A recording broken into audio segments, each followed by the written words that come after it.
একজন গ্রামের ছেলে চাকরির জন্য ইন্টারভিউ দিতে গেলেন। ইন্টারভিউ বোর্ডে অফিসার তার সকল কাগজপত্র দেখে বললেন, এই চাকরি পাওয়ার যোগ্য আপনি, এই চাকরিটা আপনি পেয়ে গেছেন, তবে শুধু আমাদের বড় স্যারকে 5 দিয়ে একটা চা খাওয়াতে হবে।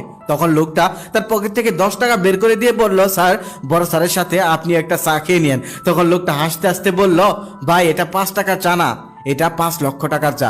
তারপর ছেলেটা মন খারাপ করে বাড়িতে চলে গেল। বাড়িতে গিয়ে তার বাবাকে বলল, বাবা চাকরি পেতে হলে 5 লক্ষ টাকা লাগবে। তখন তার বাবা জমি জমা বিক্রি করে 5 লক্ষ টাকা দিয়ে ছেলেকে চাকরিটা নিয়ে দিলেন। বড় সাহেব তো খুশিতে আত্মহারা, আজকে সে 5 লক্ষ টাকা পেয়েছে।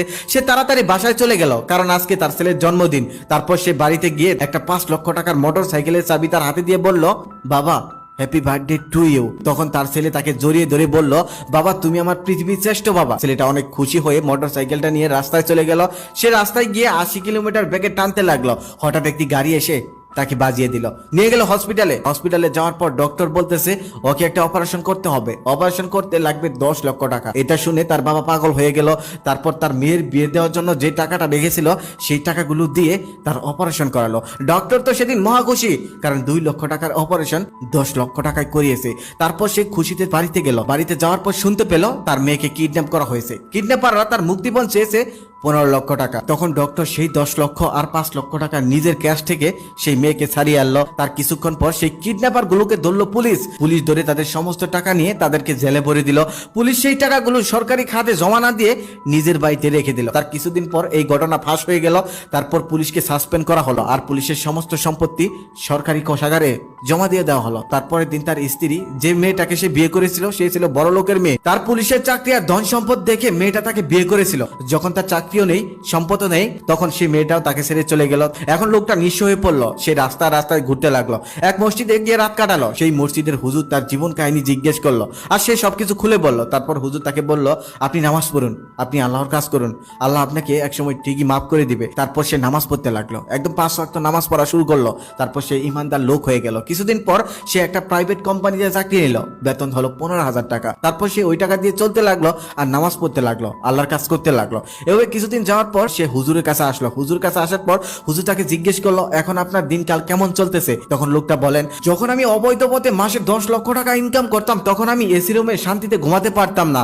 আর এখন আমি 15,000 টাকা মাসে ইনকাম করি, টিনের একটা ঘরে থাকি, তবে শান্তিতে ঘুমাতে পারি, কারণ এখন আমি 5 ওয়াক্ত নামাজ পড়ি, আল্লাহকে স্মরণ করি, আল্লাহ আমাকে শান্তি দিয়েছেন। তিনি আরো বলেন, হারাম 10 লক্ষ থেকে হালাল 15,000 টাকা অনেক অনেক বেশি, সেখানে শান্তি আছে, সুখ আছে। গনিমে একজন মিথ্যাবাদী, এমনকি একটু কিছু হলেই বাড়িয়ে বাড়িয়ে বলে বেড়ায় এমন একজন ব্যক্তি। একদিন তার 25টি স্বর্ণমুদ্রা হারিয়ে গেল। সে এলাকার সবার কাছে বলে বেড়াতে লাগলো, আমার 30টি স্বর্ণমুদ্রা হারিয়ে গেছে। পাশের বাড়ির এক ছোট্ট মেয়ে সেই স্বর্ণমুদ্রা পেয়ে তার বাবাকে নিয়ে দিল। তার বাবা বলল, গনি মিয়ার স্বর্ণমুদ্রা হারিয়ে গেছে, অবশ্যই এই স্বর্ণমুদ্রাটা গনি মিয়ার, চলো আমরা এটা তাকে ফিরিয়ে দিয়ে আসি। তারপর তারা ফিরিয়ে দিতে গেল।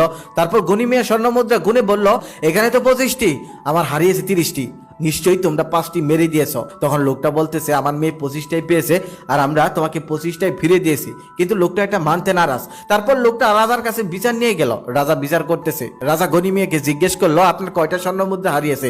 গনি মিয়া তখন বলল, আমার 30টি স্বর্ণমুদ্রা হারিয়েছে। রাজা তখন সেই ছোট্ট মেয়েকে ডেকে বলল, তুমি কয়টা স্বর্ণমুদ্রা পেয়েছো? মেয়েটি তখন বলল, আমি 25টি স্বর্ণমুদ্রা পেয়েছি। রাজা তখন মনে মনে ভাবতে লাগলো, তারা যদি 5টা স্বর্ণমুদ্রা মেরে দিত, তাহলে তো 25টাই মেরে দিতে পারতো। যেহেতু তারা কুড়িয়ে পেয়েছে, তাহলে তারা না বলতেই পারতো, তাহলে তো 25টাই মেরে দিতে পারতো। অবশ্যই তারা স্বর্ণমুদ্রা মারেনি। রাজা তখন গনি মিয়াকে বলল, গনি মিয়া আপনি ওই 25টি স্বর্ণমুদ্রা আমাকে ফিরে দিন, এই 25 স্বর্ণমুদ্রা আপনার নয়। আর রাজা ঘোষণা করে দিল যে যার 25টি হারিয়েছে সে যেন এসে নিয়ে যায়, আর যে 30টি পেয়েছে সে যেন এসে দিয়ে যায়। তখন গনি মিয়া বলতেছে, মহারাজ এটাই আমার, আমি মিথ্যা বলেছিলাম। রাজা তখন বলেন, আমি কিভাবে বুঝবো আপনি আগেই মিথ্যা বলেছিলেন নাকি এখন মিথ্যা বলতেছেন? রাজা তখন বুঝতে পারলো গনি মিয়া সত্যি মিথ্যা বলেছিল। তারপর সেই 25টি স্বর্ণমুদ্রা সেই মেয়েকে দিয়ে দেওয়া হলো। আর গনি মিয়া মিথ্যা বলার কারণে 25টি স্বর্ণমুদ্রা হারিয়ে ফেলে।